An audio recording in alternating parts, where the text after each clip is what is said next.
Hello friends, study with BS classes में आपका बहुत बहुत स्वागत है। आज हम इंडियन पॉलिटी के जो 2022 में प्रीलिम्स में क्वेश्चन पूछे गए थे उनका पूरा एनालिसिस करेंगे। ठीक है, तो मैंने कुछ क्वेश्चंस निकाले हैं 2022 के पेपर से, जो यूपीएससी 2022 के प्रीलिम्स में जो पॉलिटी सेक्शन से आए हुए हैं, है ना, पॉलिटी सेक्शन से जो आए हुए हैं और उनका पीडीएफ बनाया है। इसकी मैं पूरा मैं डिस्कशन तो 2023 से लेकर 2013 तक पूरे का करूँगा और उसकी पीडीएफ एक साथ अपलोड कर दूंगा। ठीक है, तो आज हम 2022 के क्वेश्चन का डिस्कशन करेंगे। तो पहला क्वेश्चन देखते हैं। निम्नलिखित कथनों पर विचार कीजिए। पहला कथन है, एच.एन. सान्याल समिति की रिपोर्ट के अनुसार न्यायालय अवमानना अधिनियम 1971 पारित किया गया था। ये बिल्कुल सही कथन है।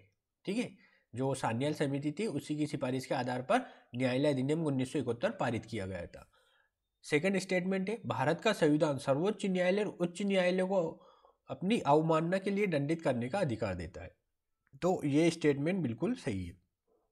मैंने जब आप लोगों को सर्वोच्च न्यायालय उच्च न्यायालय पढ़ाया था, जब उसमें अवमानना के लिए दंड देने की शक्ति के बारे में वर्णन किया गया था। ये वाली पीडीएफ है जो मैं आपको डिस्क्रिप्शन में अपलोड करता हूँ, या आप डाउनलोड करके पढ़ सकते हैं। इसमें से लगभग मैक्सिमम क्वेश्चन आपके सोल्व हो जाएंगे। जो मैं देखो इस प्रश्न का मैं बता दूंगा और आगे के प्रश्नों को नहीं बताऊंगा, क्योंकि अपना समझ आएगा। इस प्रश्न का मैं बता देता हूँ कि ये मेरे नोट्स में कहाँ लिखा हुआ है। कौन सा? भारत का संविधान सर्वोच्च न्यायालय और उच्च न्यायालय को अपनी अवमानना के लिए दंडित करने का अधिकार देता है। तो ये कहाँ से मिलेगा? उच्चतम न्यायालय वाले या उच्च न्यायालय वाले सेक्शन में मिलेगा। एक सेकेंड,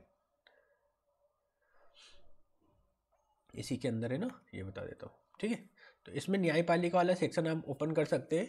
मैं बता देता हूँ एक जल्दी। न्यायपालिका वाले सेक्शन में मिल जाएगा आपको। ठीक है, ये पीडीएफ आप जब डाउनलोड करेंगे तो न्यायपालिका वाला सेक्शन, एक सेकेंड,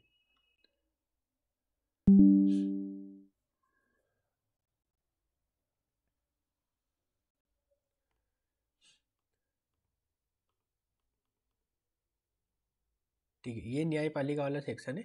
इसमें पूरा भारतीय न्यायपालिका के बारे में बताया गया है। ठीक, तो इसमें कहाँ लिखा है, एक सेकेंड, तदर्थ न्यायाधीशों की नियुक्ति वगैरह ये लिखा हुआ है ना, अधिकारिता दी गई है ना, देखो ये लिखा हुआ है ये यहाँ पे, है ना। पेज नंबर 258 पे अगर आप देखेंगे इस पीडीएफ के हिसाब से तो आपको ये मिल जाएगा। देखो पेज नंबर 230, अन्य महत्वपूर्ण, सर्वोच्च न्यायालय के रूप में कार्य करता है आर्टिकल 129। मतलब क्या होता है? सर्वोच्च न्यायालय के निर्णय रिकॉर्ड के रूप में रखे जाते हैं और उन्हें कनिष्ठ न्यायालय के साक्ष्य के रूप में प्रस्तुत किया जा सकता है। अभिलेख न्यायालय के आधार पर सर्वोच्च न्यायालय को अपनी अवमानना के लिए दंड देने का भी अधिकार है। ठीक है, तो ये यहाँ पे लिखा हुआ है। ये जो नोट्स मैं बता रहा हूँ ये मैंने जो आपके डिस्क्रिप्शन बॉक्स में अपलोड किए, इसमें से आपका मैक्सिमम पॉलिटी सेक्शन कवर हो जाएगा, जो भी मैं क्वेश्चन वगैरह डिस्कस करूंगा। लेकिन मैं बार बार आपको ये पीडीएफ ओपन करके नहीं बताऊंगा कि कहाँ लिखा हुआ है, क्योंकि इससे आपका और मेरा समय जाएगा। ठीक है, इसमें ये पूरा वर्णन लिखा हुआ है। देखो, सिविल अवमानना, क्रिमिनल अवमानना, है ना, दोनों लिखा है, कितनी फाइन वगैरह रहती है। ठीक है, तो ये स्टेटमेंट बिल्कुल सही है। थर्ड क्या है? भारत का संविधान नागरिक अवमानना और आपराधिक अवमानना को परिभाषित करता है, परिभाषित नहीं करता है। ठीक है, भारत का संविधान नहीं करता है। ठीक, जो न्यायालय अवमानना अधिनियम 1971 इसमें इसका वर्णन है। ठीक है, तो भारत का संविधान ऐसा कोई परिभाषित वर्णन नहीं करता है, तो ये स्टेटमेंट गलत हो जाएगा। और लास्ट स्टेटमेंट है हमारा, भारत में संसद को न्यायालय की अवमानना पर कानून बनाने की शक्तियाँ प्राप्त है। तो ये शक्तियाँ प्राप्त है क्योंकि जब भी तो 1971 का एक्ट पारित किया है। ठीक है, तो इसका आंसर हो जाएगा, इसका केवल थर्ड वाला जो ऑप्शन से, थर्ड वाला जो स्टेटमेंट है ये रॉन्ग होगा। फर्स्ट, सेकंड और फोर्थ स्टेटमेंट राइट कहलाएगा, तो इसका आंसर बी हो जाएगा। ठीक है, जो करेक्ट आंसर है उसके नीचे मैंने अंडरलाइन कर दिया है, तो जब आप ये पीडीएफ निकालेंगे तो आपको आसानी से समझ में आ जाएगा कौन सा आंसर करेक्ट है। अब हम देखेंगे, इसका मैंने इंग्लिश वर्जन भी आपको दिया है, क्योंकि ये यूपीएससी के प्रीलिम्स में पूछे गए इंपोर्टेंट क्वेश्चन से।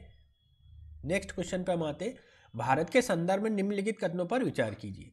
सरकारी कानून अधिकारियों और कानून फर्मों को वकील के रूप में मान्यता दी जाती है, लेकिन कारपोरेट वकील और पेटेंट वकीलों को वकील के रूप में मान्यता से बाहर रखा जाता है। तो ऐसा नहीं है, इनको मान्यता से बाहर ऐसा नहीं रखा जाता है, ऐसी कोई उपबंध नहीं है, इसलिए ये स्टेटमेंट गलत है। नेक्स्ट, बार काउंसिल के पास शिक्षा और लॉ कॉलेज से संबंधित नियम बनाने की शक्ति है, ये स्टेटमेंट बिल्कुल सही है। तो इसका आंसर हो जाएगा बी, केवल 2।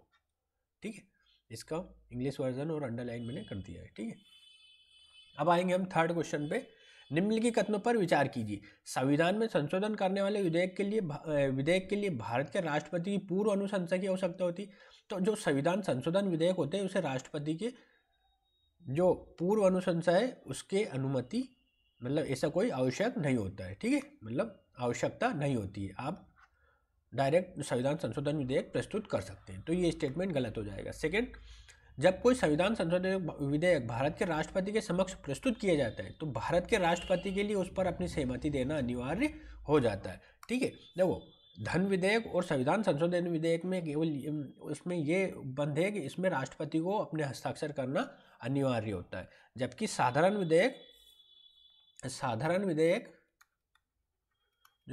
विधेयक के तहत वो अपनी जो आर्टिकल 111 है, अनुच्छेद 111, उसके तहत वीटो शक्तियों का प्रयोग कर सकता है। वीटो ऐसे भारतीय संविधान में वर्णित नहीं है, लेकिन आर्टिकल 111 के तहत वो बहुत सारी शक्तियाँ प्राप्त कर लेता है, जैसे विधेयक पर पुनर्विचार के लिए भेज दे, या विधेयक को मतलब मना कर दे साइन करने से, या विधेयक को अनिश्चित काल के लिए रख ले। एक यथाशीघ्र शब्द वर्णित है भारतीय संविधान में। ठीक है, इसे पोकोट वीटो भी कहते हैं। यथाशीघ्र का तात्पर्य है कि उसे जल्द से जल्द भेजना पड़ेगा।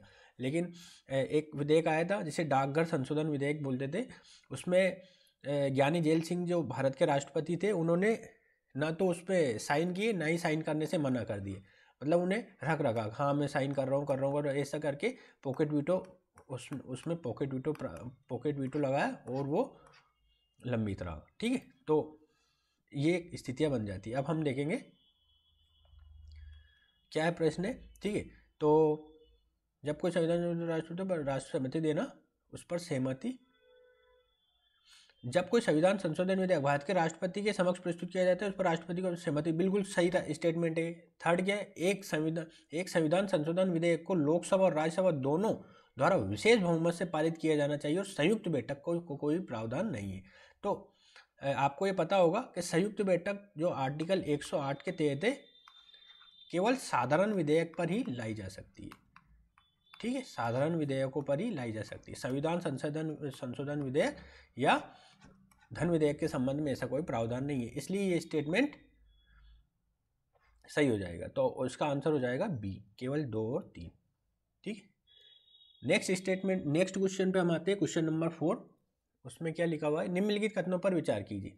भारत का संविधान मंत्रियों की 4 श्रेणी को वर्गीकृत करता है। कैबिनेट मंत्री, स्वतंत्र प्रभार वाले मंत्री, स्वतंत्र प्रभार वाले राज्य मंत्री और उप मंत्री। ठीक है, तो 4 श्रेणियाँ वर्गीकृत नहीं करता है, उसमें 4 श्रेणियाँ नहीं करता है, उसमें करता है कैबिनेट मंत्री, स्वतंत्र प्रभार वाले मंत्री और राज्य मंत्री। उप मंत्री का ऐसा कोई प्रोविजन नहीं है। ठीक है, तो ये स्टेटमेंट गलत हो जाएगा।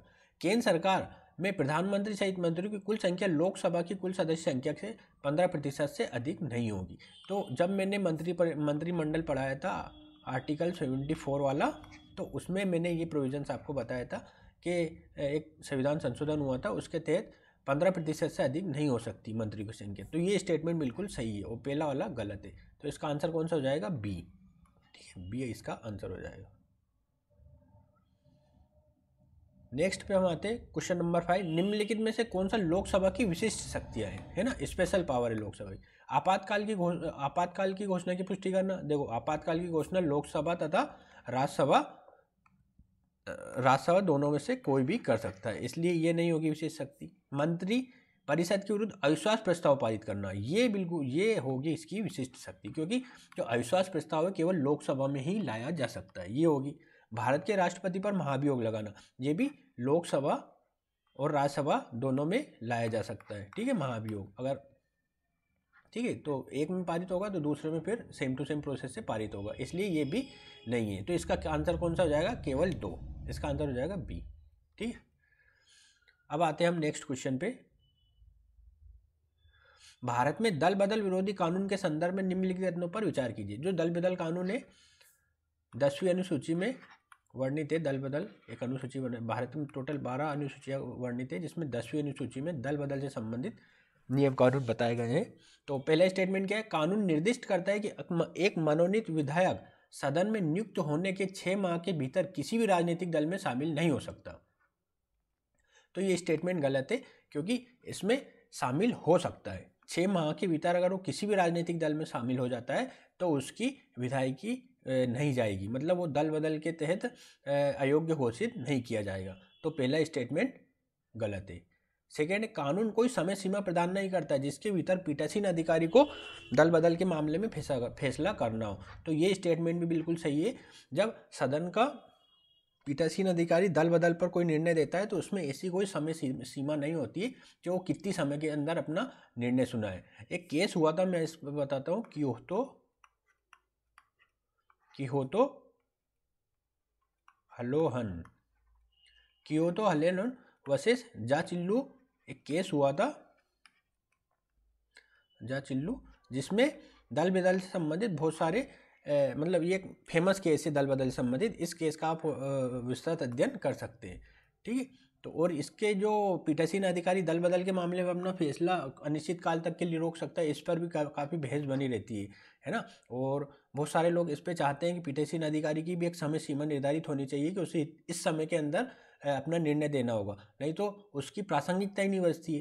कई बार ऐसा होता है कि जो सदन का अध्यक्ष होता है वो बहुत सारे कारणों से निर्णय नहीं देता है, जिससे वो जो दल बदल कानून की जो प्रासंगिकता है वो ही कमज़ोर हो जाती है। इसलिए इसका आंसर कौन सा होगा? बी, ठीक है। आंसर इसका बी हो जाएगा। नेक्स्ट क्वेश्चन पर हम आते हैं। निम्नलिखित कथनों पर विचार कीजिए। भारत के अटॉर्नी जनरल और भारत के सॉलिसिटर जनरल सरकार के एकमात्र अधिकारी हैं जिन्हें संसद की बैठकों में भाग लेने की अनुमति है। तो भारत के अटॉर्नी जनरल को इसमें अनुमति है, सॉलिसिटर जनरल के बारे में ऐसा कोई उपबंध नहीं है, इसलिए ये स्टेटमेंट गलत हो जाएगा। जो अटॉर्नी जनरल है भारतीय संविधान के अनुच्छेद 76 में वर्णित है, आर्टिकल 76 में वर्णित है, ठीक है। और ये संसद में बोल सकता है, कार्यवाही में भाग ले सकता है, लेकिन वोट नहीं दे सकता, है ना, वोट नहीं प्रदान कर सकता, ठीक है। सेकेंड स्टेटमेंट क्या है? भारत के संविधान के अनुसार भारत का अटॉर्नी जनरल अपना इस्तीफा तब सौंपता है जब उसे नियुक्त करने वाली सरकार इस्तीफा दे दे। तो ऐसा नहीं है, ये राष्ट्रपति जी के प्रसाद पर्यंत तक कार्य करते हैं। प्रसाद पर्यंत का तात्पर्य है कि राष्ट्रपति जब चाहे इन्हें हटा सकते हैं। ऐसा कोई भी उपबंध नहीं है कि जब सरकार इस्तीफा, मतलब जब सरकार नहीं रहे या इस्तीफा दे दे तो अटॉर्नी जनरल भी इस्तीफा दे दे, ऐसा उपबंध नहीं है। इसलिए ये स्टेटमेंट भी गलत है। इसका आंसर हो जाएगा ना तो एक ना बी, ना तो एक ना ही दो, डी इसका आंसर हो जाएगा। इंग्लिश वर्जन भी दिया है उन्हें, ठीक है। अब नेक्स्ट आता है, भारत में न्यायालयों द्वारा जारी रिट के संदर्भ में निम्नलिखित कथनों पर विचार कीजिए। जो रिटें जारी की जाती है, रिटें आर्टिकल 32 के तहत की जाती है। उच्चतम न्यायालय आर्टिकल 32 के तहत करता है और 226 के अनुसार उच्च न्यायालय करता है ना। उच्च न्यायालय मतलब हाई कोर्ट, और 32 के तहत सुप्रीम कोर्ट, ठीक है। तो पहला स्टेटमेंट देखते हैं। परमादेश किसी निजी संगठन के विरुद्ध तब तक झूठ नहीं बोला जाएगा जब तक कोई उसे सार्वजनिक कर्तव्य न सौंपा गया हो।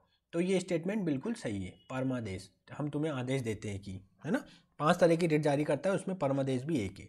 सेकेंड, परमादेश किसी कंपनी के खिलाफ नहीं होगा, भले ही वो सरकारी कंपनी हो। ऐसा नहीं है, सरकारी कंपनी के खिलाफ हो सकता है वो। तो ये स्टेटमेंट गलत है।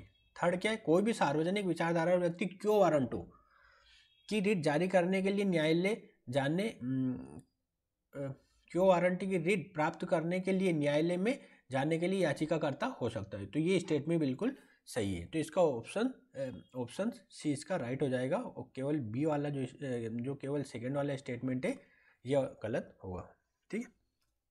जो रिटे मैंने आर्टिकल 32 और 226 के बारे में विस्तृत जब पढ़ाया था, तो वो वीडियो आप देख सकते हैं या इसकी PDF डाउनलोड करके पढ़ सकते हैं। नेक्स्ट क्वेश्चन, लोकसभा के उपाध्यक्ष के संदर्भ में निम्नलिखित कथनों पर विचार कीजिए। जो उपाध्यक्ष होता है लोकसभा में प्रक्रिया और कार्य संचालन नियमों के अनुसार उपाध्यक्ष का चुनाव अध्यक्ष द्वारा तय की गई तारीख पर होगा। बिल्कुल सही स्टेटमेंट है ना। मतलब उपाध्यक्ष का जो चुनाव है वह अध्यक्ष द्वारा तय किया जाता है। एक अनिवार्य प्रावधान है कि लोकसभा के उपाध्यक्ष के रूप में उम्मीदवार का चुनाव या तो प्रमुख विपक्षी दल या सत्तारूढ़ दल से होगा। तो ऐसा उपबंध नहीं है कि विपक्षी दल का ही हो या सत्तारूढ़ दल का ही हो। जो मतलब जो चुनाव होता है उसमें जो भी खड़े होते हैं उसमें से वो सिलेक्ट हो सकते हैं कौन, उपाध्यक्ष। ठीक है, ऐसा कोई प्रावधान नहीं है या कोई ऐसा कोई अनिवार्य प्रावधान भी नहीं है, इसलिए ये स्टेटमेंट गलत है। थर्ड, सदन की बैठक की अध्यक्षता करते समय उपाध्यक्ष के पास अध्यक्ष के समान शक्ति होती है और उसके फैसलों के खिलाफ कोई अपील नहीं की जा सकती। किसके फैसले के खिलाफ? सदन की बैठक की अध्यक्षता करते समय उपाध्यक्ष के पास अध्यक्ष के समान ही शक्तियाँ होती है। ठीक है, तो ये स्टेटमेंट, और इसके खिलाफ भी कोई अपील नहीं की जाएगी, तो ये स्टेटमेंट सही है। तो इसका केवल एक, हाँ चौथा भी इस पर स्टेटमेंट है, चौथा और पढ़ लेते हैं। उपसभापति की नियुक्ति के संबंध में अच्छी तरह से स्थापित संसदीय परंपरा यह है कि प्रस्ताव अध्यक्ष द्वारा पेश किया जाता है और प्रधानमंत्री द्वारा विधिमत अनुमोदित किया जाता है। तो ऐसा कोई प्रावधान नहीं है, प्रधानमंत्री इसमें ऐसा कोई उपबंध नहीं है। ठीक है, तो इसका केवल 1 और 3 स्टेटमेंट सही है, तो ए इसका आंसर हो जाएगा। नेक्स्ट 10th नंबर क्वेश्चन देखते हैं। यदि किसी विशेष क्षेत्र को भारत के संविधान की 5वीं अनुसूची के अंतर्गत लाया जाता है तो क्या होता है? जो 5वीं और 6ठी अनुसूची है, 5वीं और 6ठी अनुसूची मैंने आपको विस्तृत रूप से पढ़ाया था, है ना। 6ठी अनुसूची में असम, हाँ 6ठी अनुसूची असम, मिजोरम,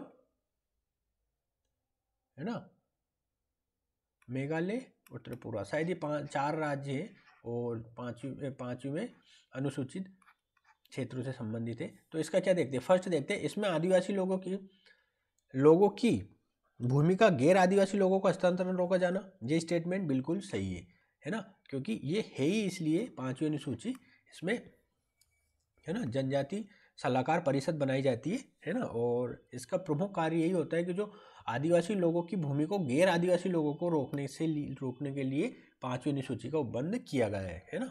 और ये अन्य पढ़ देता हूँ मैं। इससे उस क्षेत्र में स्थानीय स्वशासन इकाई का निर्माण करना होगा, ये स्टेटमेंट बिल्कुल सही नहीं है ना। इससे वो क्षेत्र केंद्र शासित प्रदेश में परिवर्तित हो जाएगा, ये भी सही नहीं है। ऐसे क्षेत्र राज्यों में विशेष राज्य की विशेष श्रेणी राज्य घोषित किया जाएगा, ये भी नहीं है। ठीक है, तो इसका आंसर हो जाएगा ए। ये मैं बता रहा हूँ, ये पूरा मैं आपको पहले पढ़ा चुका हूँ, इसलिए अलग से इनका वर्णन नहीं कर रहा हूँ। तो यहाँ पे ये पूरा वीडियो समाप्त हो जाता है। तो हमने कौन से डिस्कशन कर लिए? 2022 के यूपीएससी प्रीवियस ईयर्स में जो पॉलिटी से संबंधित जो भी प्रश्न थे वो पूरे डिस्कस कर लिए। इसके संबंध में कोई भी डाउट हो तो आप डिस्क्रिप्शन बॉक्स में पूछ सकते हैं। तो वीडियो देखने के लिए बहुत बहुत धन्यवाद। नमस्कार।